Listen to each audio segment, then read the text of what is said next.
শেখ হাসিনাকে ভারতে নিয়ে বেশ বিপাকে পড়েছে দেশটি, এমন মন্তব্য করেছেন বিএনপির কেন্দ্রীয় নির্বাহী কমিটির সদস্য অ্যাডভোকেট রুহুল কুদ্দুস তালুকদার দুলু। রোববার বিকেলে নাটোরের বড়াইগ্রামে বিএনপির জনসভায় কথা বলেন তিনি। দুলু আরও বলেন, গেল 15 বছর শেখ হাসিনা দেশে যে অন্যায়, অবিচার ও লুটপাট চালিয়েছে, ভারত তাতে সহযোগিতা করেছে। এখন তাকে নিয়ে দেশটি হজমও করতে পারছে না।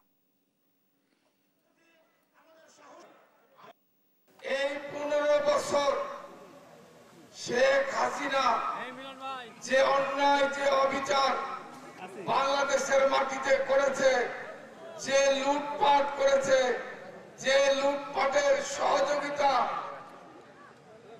পার্শ্ববর্তী রাষ্ট্র ইন্ডিয়া করেছে, সেই ইন্ডিয়া এখন শেখ হাসিনাকে নিয়ে গিয়ে হজম করতে পারছে না।